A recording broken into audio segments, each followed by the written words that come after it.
So far? Okay, good deal, good deal. Let's get started with a word of prayer, and then we'll get into class.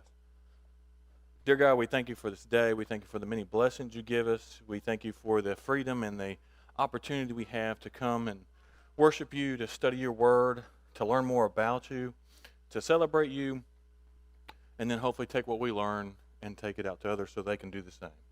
Lord, just ask you to bless us as we go through this class. Help us to continue to learn about your life and who you are and what purpose you have for us. That's in Christ's name we pray. Amen.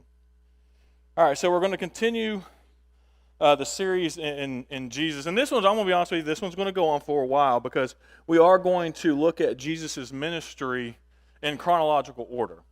So what I did the last couple of weeks is kind of give you an overview of who Jesus was, how all the things that he was doing pointed to a reason and a purpose. And so we're going to now kind of review and get into the details of all that. So one of the things I would recommend, I don't know, who in here has a chronological Bible? Okay. I would highly recommend, I like this one. It's the Chronological Life Application Study Bible. I got the New Living Translation, but they make it in the New American Standard and I think a New King James as well, and an NIV. But you can get it for like $20-some on Amazon, which is actually a really, really, really good price. Usually a lot of times these books go for, or the Bibles will go for, $50, $60. But what's really neat about it is one, half of it's Bible and half of it's study information. And it goes into to some pretty good details. But the one thing I like about it too is you can actually go through the Gospels in chronological order. And so you can see, the things that connect together as Jesus was going through his ministry. And we're going to talk about this a little bit because not like John, for example, is not written in a pure chronological order. There are some things that are out of order, and he did it on purpose. And so as you go through the Gospels, it takes all four of the Gospels and connects them together so you can see what happened in a chronological order. And it helps add to the life and ministry of Jesus. So I'm going to start with three Bible verses, two from the Old Testament and one from the New. And the first one's Isaiah 9, 1 through 7. Nevertheless, that time of darkness and despair will not go on forever. The land of Zebulun and Naphtali, I think is how you say that, will be humbled, but there will be a time in the future where Galilee of the Gentiles, which lies along the road that runs between the Jordan and the sea, will be filled with glory. The people who walk in darkness will see a great light. For those who live in a land of deep darkness, a light will shine. You will enlarge the nation of Israel, and its people will rejoice. They will rejoice before you, as people rejoice at the harvest, and like warriors dividing the plunder. For you will break the yoke of their slavery, and lift the heavy burden from their shoulders. You will break the oppressor's rod, just as you did when you destroyed the army of Midian. The boots of the warrior and the uniforms blood-stained by war will be burned. They will be fuel for the fire. For a child is born to us, a son is given to us. The government will rest on his shoulders, and he will be called Wonderful Counselor, Mighty God, Everlasting Father, Prince of Peace. His government and its peace will never end. He will rule with fairness and justice from the throne of his ancestor David for all eternity. The passionate commitment of the Lord of heaven's armies will make it happen.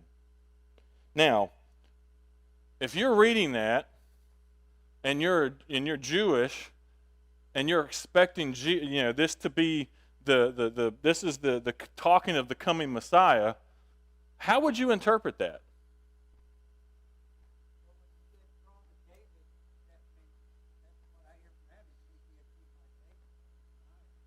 King like David, but higher. Anyone else? Armies, right?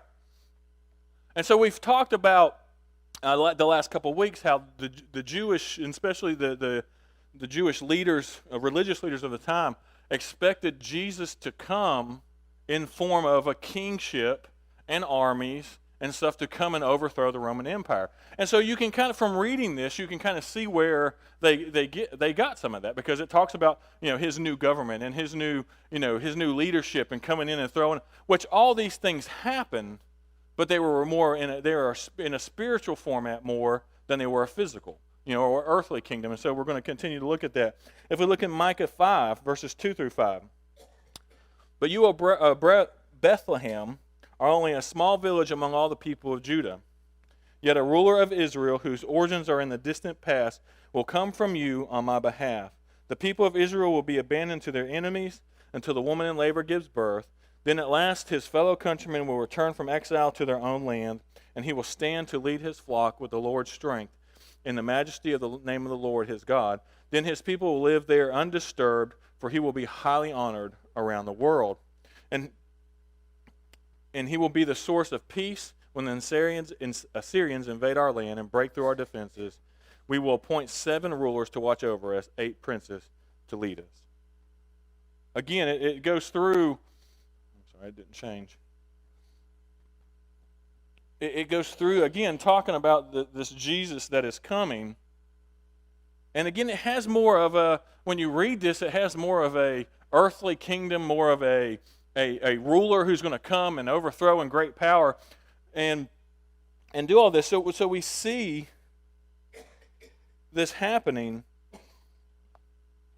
And so we kind of get an understanding of what we've studied in the last couple of weeks of why they believed what they believed and why they didn't understand who Jesus was and why he was coming the way they said he was coming. So if we continue on,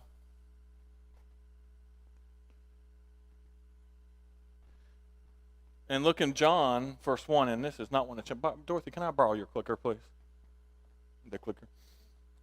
It's not wanting to change for me.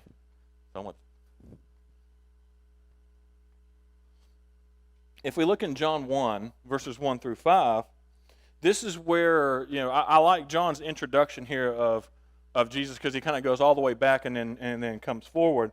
And so if we look at this, we see in John 1, in the beginning, the Word already existed. And in most versions it says, in the beginning was the Word, and the Word was God. The Word was with God, and the Word was God. He existed in the beginning with God. God created everything through Him. And so I want to stop there and look at that. So I think a lot of times when we think about creation, we think about God sitting there, and it's like, oh, God spoke and this happened, and God spoke and this happened. But one of the things we see in 1 John is God created everything through the Son, through Jesus. And if you look further, and nothing was created except through Him. The Word gave life to everything that was created, and His life brought light to everyone. The light shines in the darkness, and the darkness can never extinguish it. So we see the beginning of Christ, who He was, His proclamation, and He comes through and hits to the life of Christ, which we're going to look at. So one of the things that's interesting in the life and ministry of Jesus, if we look, there's actually 250 events in the life of Christ that's recorded in the New Testament. If you go and section them all out and put them in order, there's 250 different events that's recorded from his birth all the way to His death and resurrection and ascent into heaven. And so we're going to look through that, and obviously these are all recorded in the 4 Gospels and then a little bit at the beginning of Acts. But the one thing I want to do first is look at the 4 Gospels and go through those so we can get an idea of who each writer of the Gospels were, who their intended audience was, and the purpose kind of for writing the book. Because the one thing that's interesting is all 4 authors had very different writing styles. Their audiences were different, and the purpose a lot of times of their book that they were writing, or the letter that they were writing, was different as well. So the first one obviously is Matthew, also known as Levi. He was a former tax collector, and he was one of the 12. And his audience, for the most part, he was writing his letter to Jews. That's who his letter was going to. This is the second, if we look at the timeline of when the books were written, this would have been the second gospel that was written. And it presents Jesus as a fulfillment, what a lot of scholars will say is the fulfillment of an earlier story. and we talked about that in the last couple of weeks, it was talking about Jesus as a fulfillment of what had happened and what was to come. And so we saw as we go through that. One of the things that you'll see in the book here, and he starts it out, and I'm going to butcher this, but it's Biblos Genesis, I think is how you say it, but basically the book of Genesis is how he actually starts. And if you actually look at the entire Greek, it's the book of Genesis, or the beginning of Jesus Christ. And so he actually starts it similar to Genesis, or how we see it, just of you had a new creation, and it's a parallel of when he starts his book that way, of a new creation again, looking at Jesus as he came. And so we see that Matthew connected Jesus to the story of Abraham, Isaac, and Jacob, and even cast him as a new and better Moses. We talked about that last week. It is the story of Israel in exile and slavery, overseen by a foreign pagan power. This is Roman now instead of Egypt, awaiting a Savior to come and take them to the promised land yet again. And again, we kind of covered that a little bit last week. And then now Mark. Mark would have been written first. It was written somewhere between 40 to 60 AD. I think some scholars lean more towards like 45-ish AD. Mark was not one of the 12. Mark, also known as John Mark, we see that he accompanied Paul on his first missionary journey. His audience was the two Christians in Rome. He was writing to the Christians in Rome. What's interesting, it was the first one written, like we talked about, but all but 31 verses of Mark are actually quoted in other Gospels. So if you compare the other Gospels, then that's one way we know it was written first. But two, it's interesting how you look at the way it was written, and different writers, and they still quote and talk about the same things. It's heavily linked to Isaiah. Every single chapter in Mark cites some verse or verses from Isaiah. So there's an interesting parallel there. It also records more miracles than any other gospel as well, the Mark does. All right, so Luke.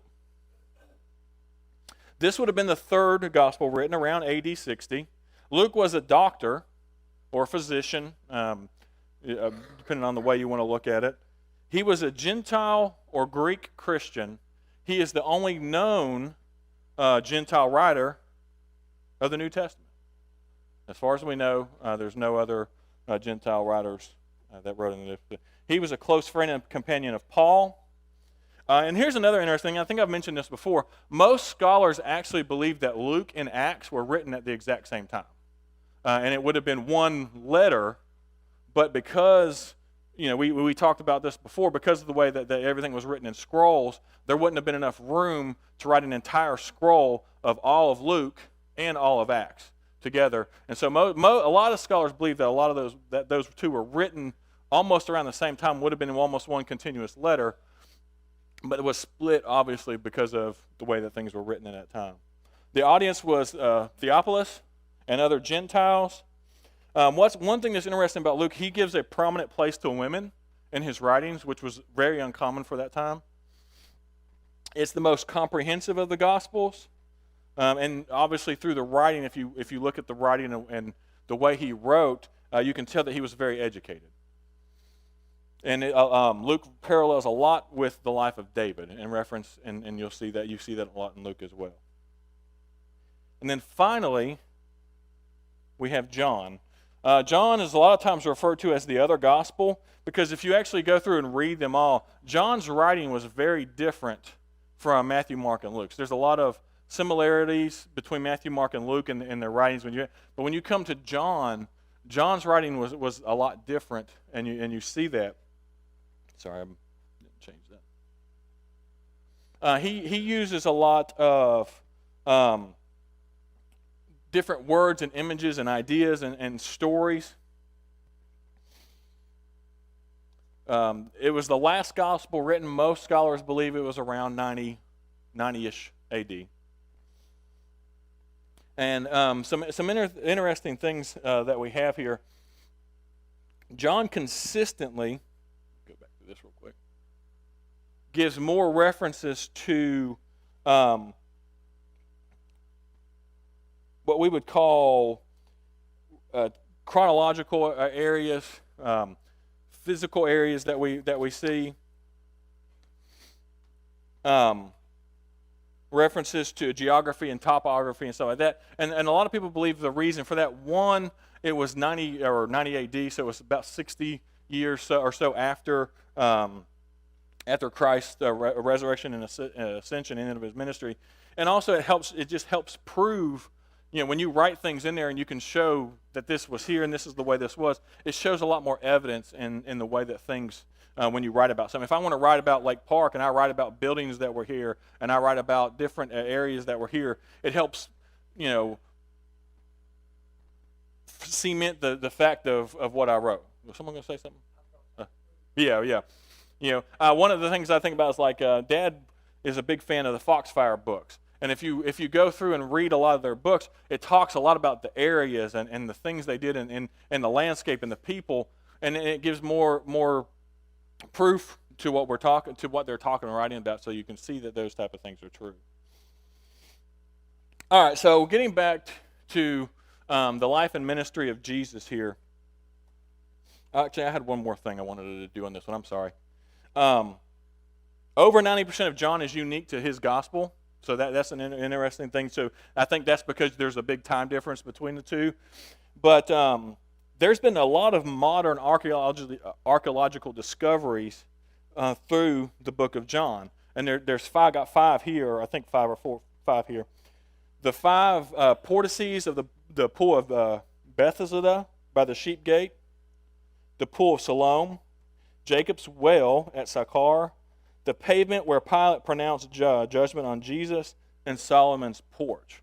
So those five things have actually that John talks about in his Gospels have actually been discovered in Jerusalem as they've dug and do archaeological digs. They've actually found these things that John talks about.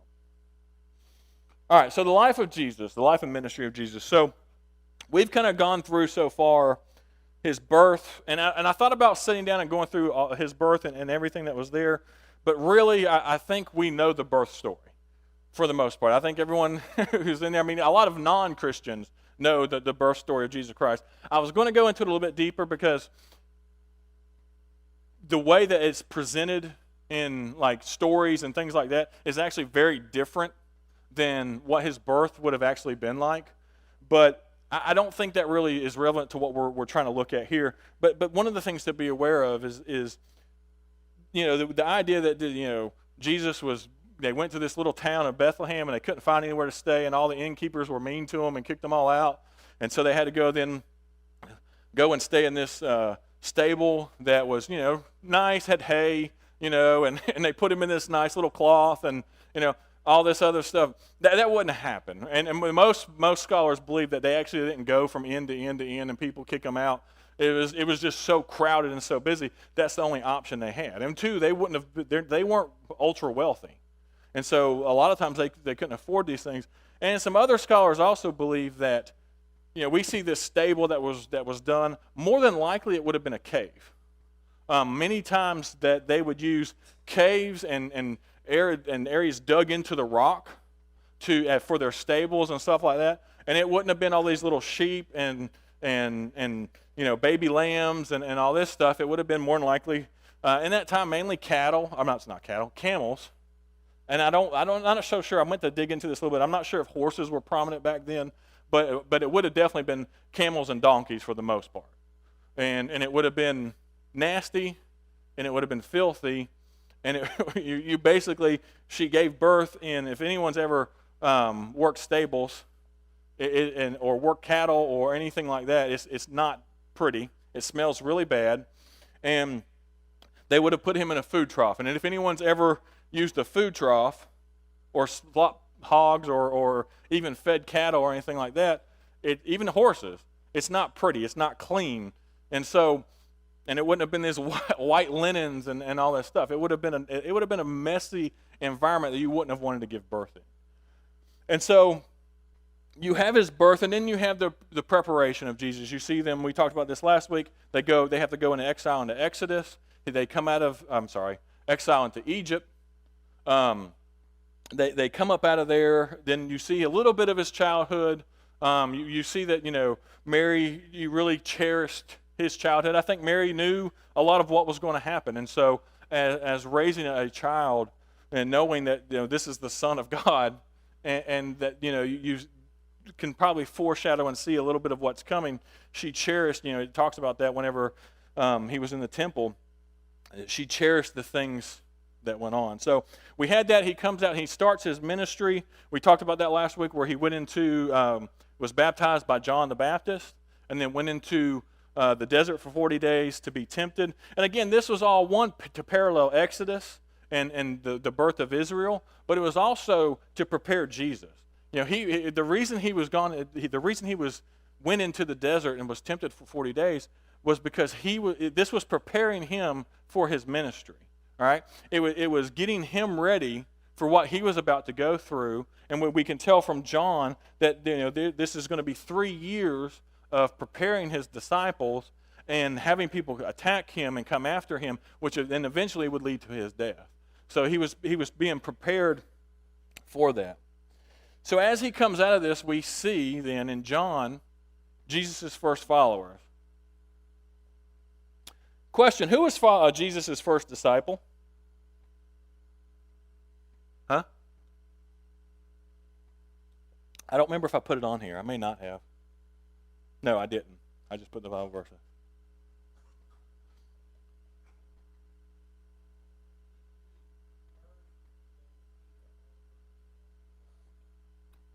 So technically, the way it looks like Andrew was the first follower, and then he went and grabbed some other people. And so we're going to look at that real quick.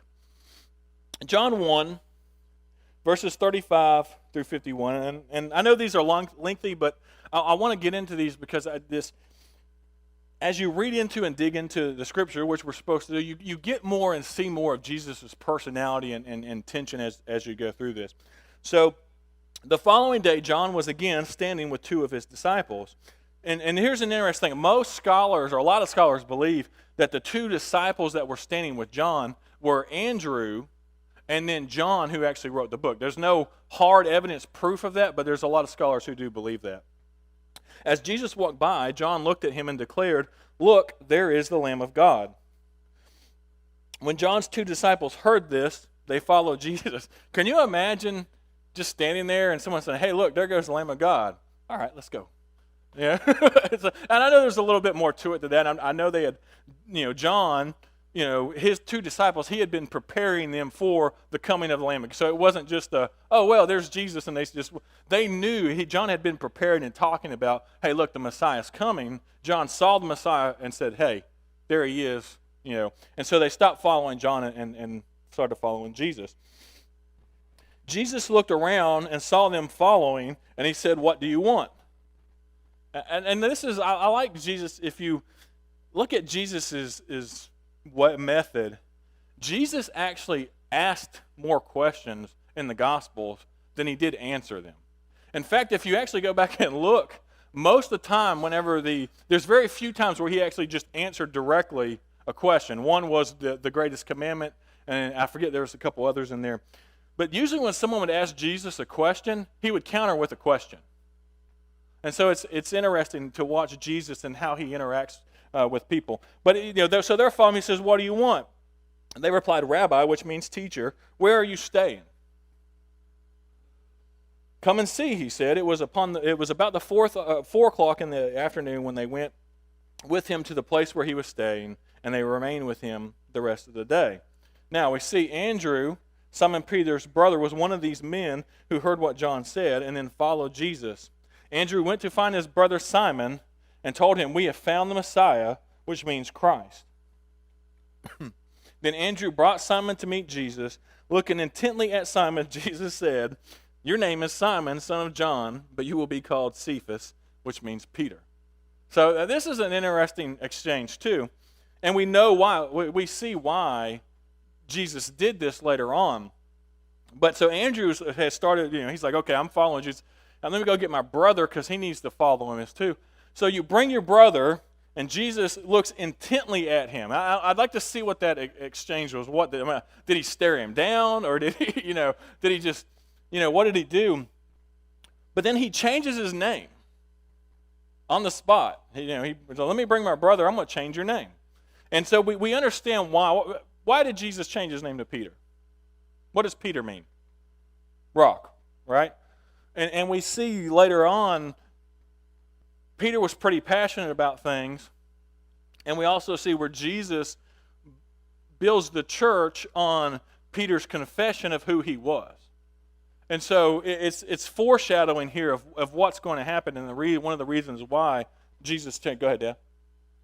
In your chronological Bible, have you read whether or not this incident we're looking at now took place before Jesus met the four fishermen on the Sea of Galilee and told them to come? It seems to. It seems to. And the way they've put this in chronological order is this happened before Jesus went and got the other disciples.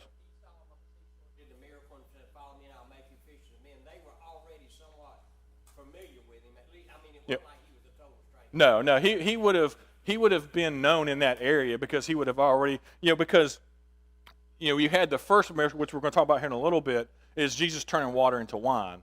And so then it's shortly after that he gets the rest of the disciples. There's, in the chronological study, and we're going to look at this not next week, but the week after, it looks like he met with Zacchaeus and cleared the temple and met the woman at the well before he even got those four. So if you look at it in a chronological order. So we'll look at that. We're going to look at that in 2 weeks.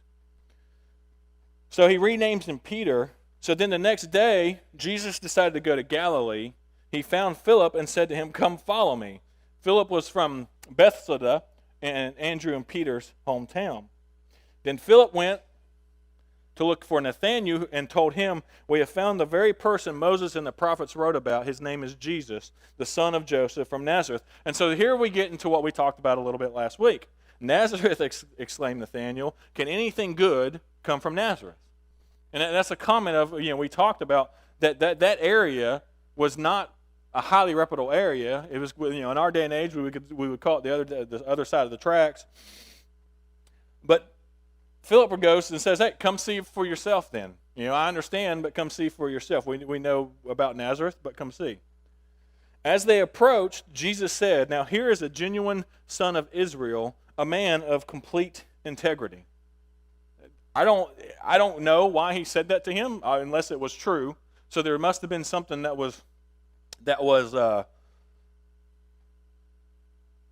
really not, I don't know what word to use, but that made Nathanael stand out and for Jesus to comment on it. And so Nathanael asked, "How do you know about me?" And Jesus said, "I could see you under the fig tree before Philip found you." Then Nathanael exclaimed, "Rabbi, you are the Son of God, the King of Israel." This is a interesting chain of events here because I don't quite understand it. It's, I walk up to someone and they say, "Well, here comes the true, Son of Israel." And I'm like, "Oh, how do you know that?" And he's like, "Well, because I saw you standing under a tree." I don't understand the exchange there, but for some reason this made sense to them. And so he started following. When he saw him sitting on the tree, he knew that he was probably far enough away from Jesus at that time that no ordinary person would be able to see him. Yeah. So he knew that this had to be a miraculous event. Yeah. What I see. I agree with that. I think that, and I think the way he talked to people too helped with that, and called people out with stuff this was a complete stranger to him, and he's complimenting them. So Jesus asked him, "Do you believe this just because I told you I had seen you under the fig tree?"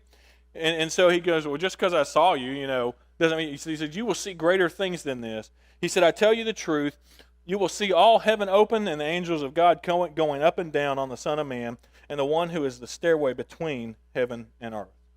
So this is Jesus' start to his ministry and kind of his first disciples or his first followers that start following him and his group of people. And this was the transition from John, John the Baptist paving the way from and his followers to now the transition to it's Jesus' time and to start doing his followers. So it goes from there, and then it transitions to the first miracle, which is turning water into wine.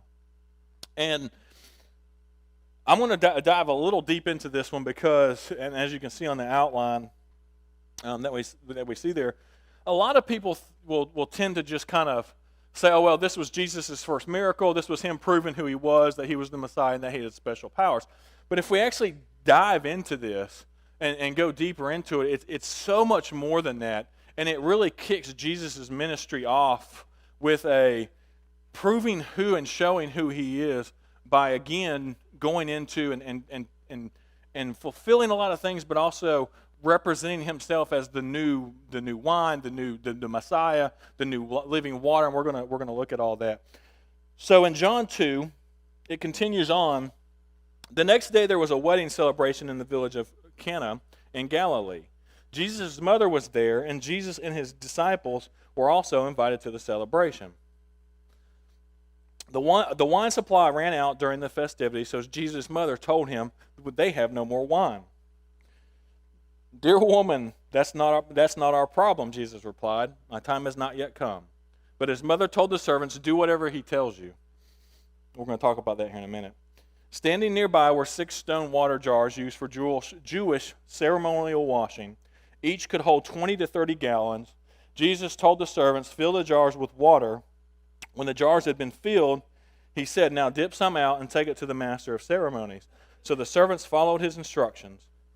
When the master of ceremonies tasted the water that was now wine, not knowing where it had come from, though of course the servants knew, he called the bridegroom over. A host always serves the best wine first, he said. Then when everyone has had a lot to drink, he brings out the less expensive wine. But now you have kept the best until now. The miraculous sign at Cana in Galilee was the first time Jesus revealed his glory, and his disciples believed him.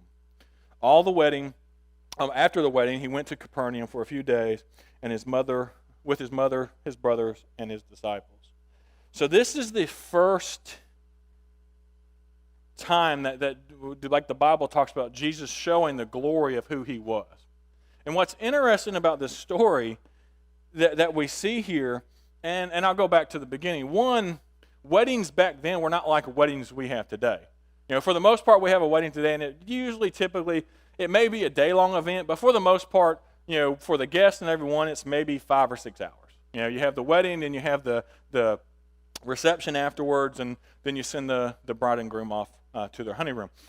Back in Jesus' time, a wedding was about 5 to 7 days. It was a celebration for a long time, and it usually involved the entire village. So if someone was getting married, then the entire village celebrated in this. So if you had a little town, I tried to do some research and try to find out how large this town was, and no one really knows. There's a lot of estimates, but I mean, even if it was a town of 500 people, I mean, that's a lot that you have to prepare for and create. So the wine back in that day was a big part of the celebration.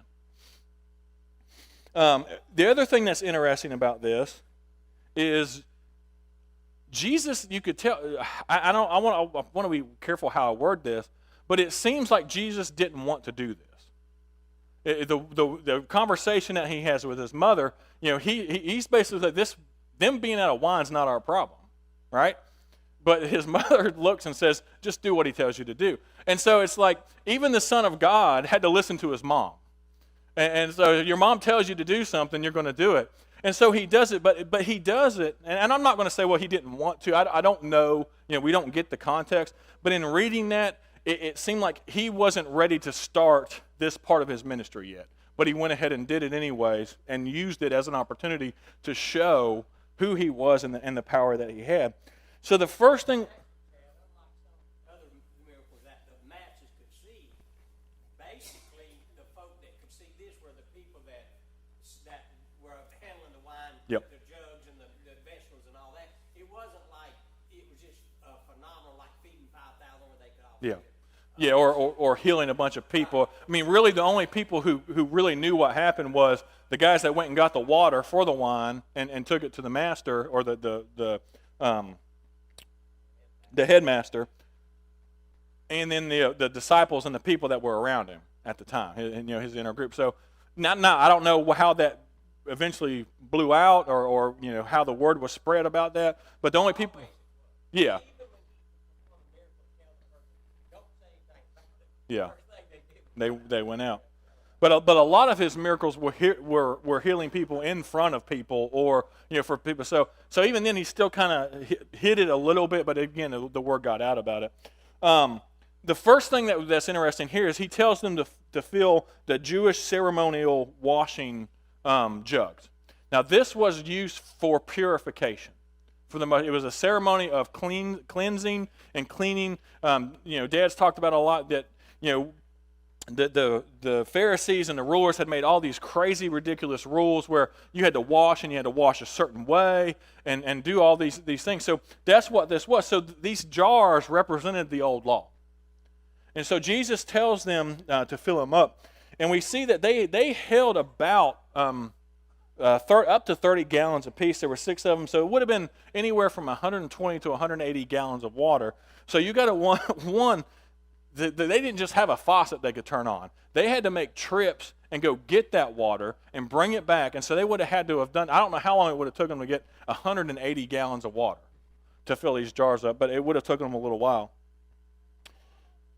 So Jesus is showing, one, his power over the old law when he's telling them to fill those jars up. We're also looking at him being, and his sacrifice being the new purification, right? And him being the living water. And he turns that water into wine. What does wine represent for us today? Or the fruit of the vine, wine, represent for us today? His blood, right? And then we see, as we go a little bit further into the story, this is a better and new wine or blood. So there's all kinds of parallels here to that Jesus creates in this. The representing of being better than or fulfilling the old law, turning that water into wine, which represents the blood that Jesus is going to shed for us. So a new purification. That water was used for purification. We see a new purification through Jesus' blood. So it wasn't just this, okay, I'm going to perform a miracle to kind of show everyone who I am type thing. It had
So on a practical level, Jesus just came to this man's rescue, and in a lot of ways in doing that, because he saved him from he poured his fat out of the fire, basically.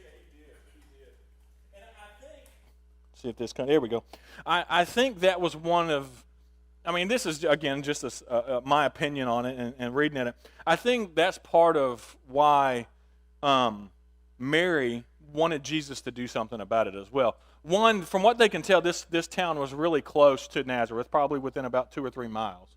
And they wouldn't have been there unless they knew, I'm assuming, had some relationship or knowing the bride or the groom, one of the two. And so I think that was some of the reason, because it was very embarrassing in that day and age to do that. So that allowed that to continue on. Now, one thing I'm going to talk about real quick, and this might be a little controversial, but I am going to talk about this because there's a lot of misnomers about this, and I want to talk to it because I always want to be biblical when I talk about things and when I see a lot of things. So you see a lot of things out there, or a lot of especially lately, and I don't know why, of things around alcohol. And I'm going to talk about the wine and alcohol in this day. I did a lot of research on this to try to make sure I could be as biblically and historically accurate. There's a lot of people who will say that this wine that Jesus made was non-alcoholic wine. That's simply not true. If you look at the way that wine was done back then, they would take, and this is why one of the master talks, or one of the guests talks about this, is, he talks about, why did you bring the new wine after the older wine? Whatever wine Jesus made, it would have been parallel to some of the best wine that they would have had at that time. And so if you look at the way that winemaking was done, they would take, at the beginning of the harvest, they would take the best crop, the best grapes they could find, and they would make a fine wine out of that wine. And they would crush it down, and then they would store it and let it ferment just right, and that was considered the fine wine, the best wine. And what they would do with that is that was the more expensive wine. That was, usually would have been held for your more wealthier people. And then as the other thing they would do is they would actually go back and recrush the wine. They would use the grapes. They would use them over and over again. And then obviously as you got, anyone who has a garden, as you get into a harvest, usually the further you get into a harvest, the worse, I'll say the worst, but the less quality of grapes that you have or produce that you have. And go ahead. Huh? Oh, go ahead. I'm going to get to that. So one of the things that they would do, so they would do that process, and then so they had the really good wine, which is a lot of what we would have today. Like when we look at our wines today, you have your higher quality wines, and then you have your box wines, right? And so you have this different levels of wines that were made out of the different levels of crop. Now, as they got to the older wine, the wine that was not good quality, as good of quality, and was stored longer, that wine would start to ferment differently, and it would also start to get a vinegary taste to it, so it wasn't very palatable. It wasn't very good. So what they would do with that wine, which Mike was talking about, they would cut it with water. And so if you look at the different levels, the alcohol levels of wine, the pure wine would have been somewhere between, most scholars believe, 15 to 20% alcohol. And then your lower quality wine that they would cut would have about the same alcohol content as a beer, about 4%. So when this master said, why did you wait for the new wine, then it would have been the choice best wine that would have aged the best. A lot of people say, well, it was grape juice. It would have been like they just crushed it, and it was a grape juice type thing with little fermentation. Go ahead.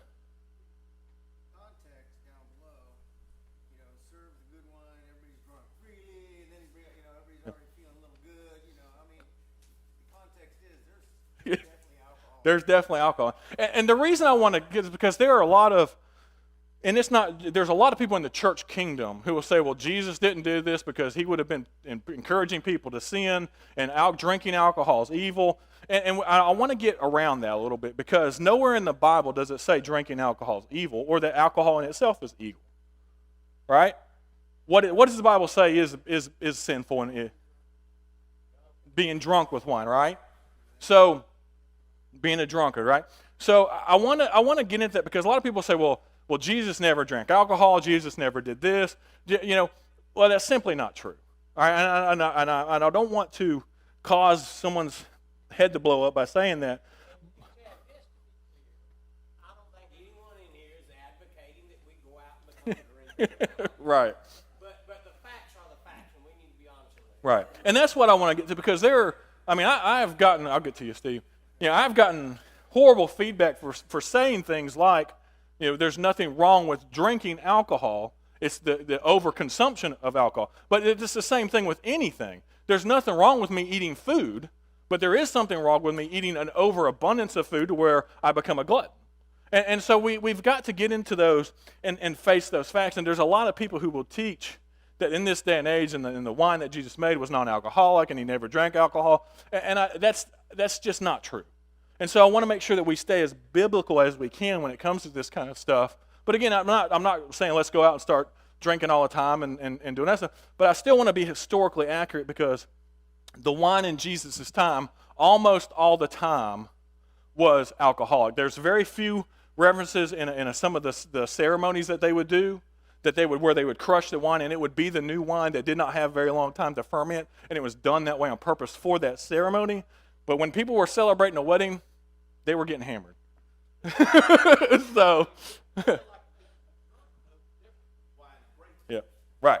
And that's why, so that's why they would do this. They would bring out in the beginning this nice, it's a good tasting wine, very palatable, and then as people got, hammered, they would bring out the worst wine and say, hey, here you go. It didn't taste very good, but they were too drunk to care. And so that was the procedure then. One other thing to talk about, he made at the most 180 gallons of wine. Does anyone know how many bottles of wine that is? Literally a ton. It's literally a ton of wine. It would have been 900 bottles of wine.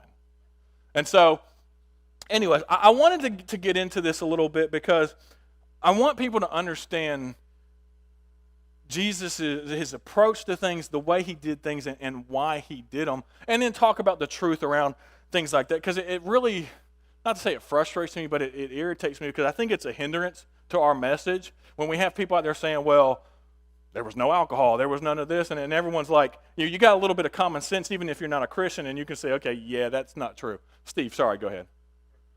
There's no instance at all in the Bible ever of Jesus being drunk Right, or drinking excessively. right, He talks about having wine, not lots of wine, like a Right. glass of wine with his meal or something. Yep. So Jesus never, ever got into that realm of No. breaking.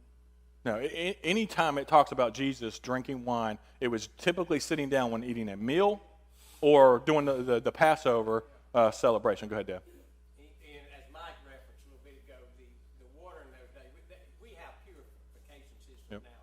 They did not have that. Right. And you could get very sick drinking some of the water.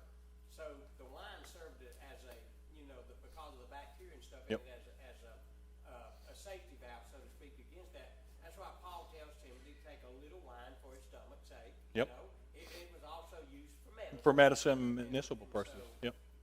So I wanted to speak to that a little bit, yeah, because mixing water, and they said they would usually cut 1/4 water. I think it was 1/4 of water into wine at that time to help, especially the bad tasting wine, but also, like Dad said, to kill any bacteria. Or they didn't have sewage systems and purification systems. That's how they purified their water, was with the alcohol in that. So, all right. So next week, we're going to get in, or no, I'm sorry, not next week. We're going to be out of town next week, I believe. And if Chris doesn't know this now, he will. Chris is going to cover the class for me. But next week we're going to look at the clearing of the temple, Nicodemus, and then the woman at the well. Thank you.